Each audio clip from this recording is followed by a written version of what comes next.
Your Minnesota Vikings have been the cardiac kids this year. They're 10-2, yes, but they haven't won by more than a single score since week 1 against the greasy grimy Green Bay Packers. 9-0 in single score games. Now, the fact that the Vikings, their 2 losses were blowout losses, allegedly, against the Eagles and the Cowboys, discounting the fact that they're 2 of the best teams in the National Football League right now. Whatever. But I think that a big reason why the national media jabroni haircuts, the haters and the losers, and even some of the Vikings fan base have discounted the accomplishments of this year's squad because of these close games. Like, how lucky can you be with these one-score games? Where the Lions choke away 2 10-point leads, the Saints go double doink, the Bears...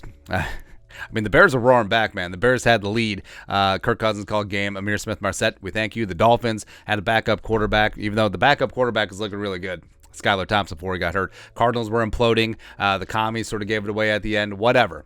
I want to say that. And here's the thing, where last year when the Vikings were going through it in one-score games, last year in single-score games, they were 5-7, including a bunch of just backbreakers. I mean, week 1 at Cincinnati, where you had the Dalvin Cook fumble, the Vikings should have had that game against the eventual Super Bowl participant Bengals.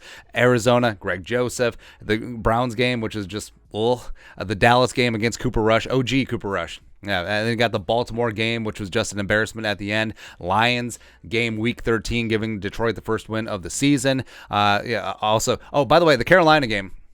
So the Carolina game got sort of covered over, patched over because of Kirk Cousins and KJ Osborne. But people forget, the Vikings defense allowed Sam Darnold to march 96 yards and get a 2-point conversion to force overtime. Sam Darnold, 96 yards. Whatever. And then also they lost to the Rams, future Super Bowl champions. Oh, yeah, Kevin O'Connell, on that game the day after Christmas, he looked at the Vikings like, I got to get me some of that, right? But everyone poo-pooed on the Vikings, who were 8-9 last year, even though they were 5-7 in one-score games, because you are what your record says you are, and you are losers because you can't win these close games. I mean, like we just outlined, like they should have won the Bengals game, they should have won the Cardinals game, they should have won probably the Cowboys game.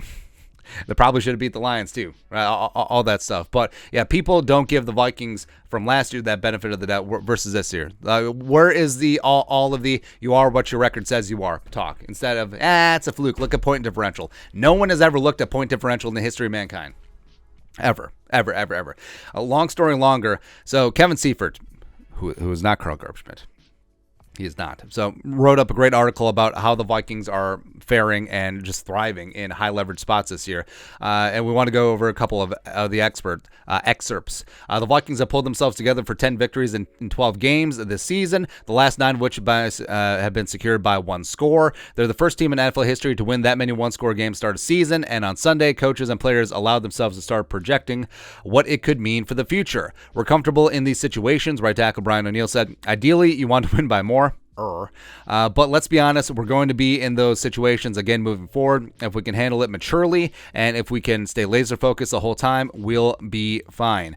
The Vikings, after all, are 10-2, but have outscored their opponents on the season by only 10 points. Oh, the point differential again. Oh, Lordy, it's coming back up. And are being outgained by an average of 63 yards per game. Also, that could be the fact that the other team is in catch-up mode, but whatever. But one viewpoint seems indisputable. The Vikings are finding ways to win in close games, the dominant environment of the NFL season, at a higher frequency than any other team. Because, at the end of the day, putting that crooked number in the win column, that's all that matters, man. And it's certainly closer to playoff football, at least based on recent trends. Over the past 5 seasons from 2017 to 2021, average point differential in the postseason 9.7 has dropped about 16% from that of regular season games, 11.6. If the decrease from this season's average point differential 9.5 carries over to the playoffs in a corresponding way, then the average 2022 postseason game was decided by 1 possession, 7.9 points. So, I mean, the Vikings, obviously when you get to the playoffs, it's going to be good team versus good team. You don't have the slappies anymore like the Eagles have gotten to play this year. Got him. But yeah, I think that the fact that the Vikings have gotten comfortable in these close games, and maybe some other teams haven't been tested as much this year. You look at the Cowboys, you look at the Eagles, whereas you either blow the doors off or whatever. And when things get really tight, when the chips get down, when things aren't going your way, when things aren't perfect, can you suck it up and put together a drive, put together one play, make one play on defense that could swing things around? The Vikings have done that all season long. And the Vikings have 6 wins this season when trailing in the fourth quarter or overtime, which is the most such wins in a single season in franchise history. Quarterback, by the way, there's 5 games left to play. Quarterback Kirk Cousins play in these moments is part of the reason. In the first through third quarters of the season, he is ranked 24th in raw QBR at 49.3. That's on a scale of 100. But in fourth quarters and overtime, he is ranked 9th at 59.5. Being at their best when we need them to be, O'Connell said, that's kind of been the theme for us this year. And yes, you look at Cousins, you look at the defense. I mean, sometimes they start out great, and sometimes there's a lull in the middle of the game, and sometimes the other team's offense is marching up and down the field against the defense. But when you need a play, I mean, the Vikings defense has been there, because 4 games have ended on a secondary takeaway. The Lions game, Josh Metellus; the Bears game, Cameron Tiny Dancer; the Bills game, Patrick Peterson; and the Jets game with Cam Beasley. Also, Kirk Cousins has 7 fourth quarter come from behind or game-winning drives this season. I mean, what more do you want?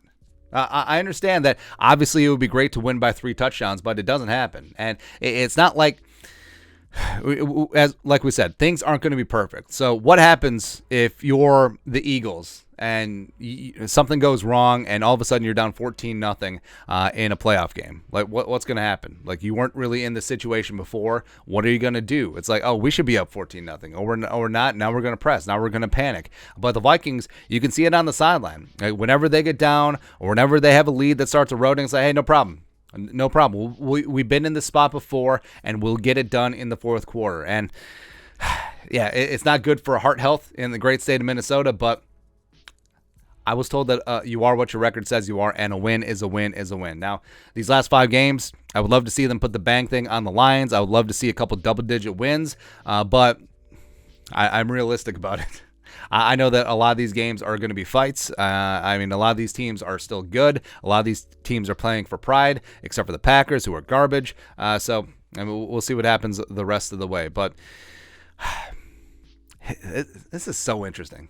This is so interesting. It's such a juxtaposition to last year, where the Vikings were just giving away those close games and just not being, I don't know. And Kevin O'Connell talked about it, where he has these game situation masterminds with his veteran players, where they are very well coached in high leverage spots. Game management wise, Kevin O'Connell has been ahead of the 8 ball, where it's really insane. It's really insane that a first-year head coach has been this mature. He makes mistakes, yes. He learns from the mistakes, and he has this team in a great frame of mind, and they believe. Like, no matter what happens in the game, they're not pointing fingers. They're not pouting. They're not just like, we had a good season. No, it's like, hey, doesn't matter how we got here. We're going to make one play. We're going to make one drive. We're going to get back into this football game, or we're going to seal this thing.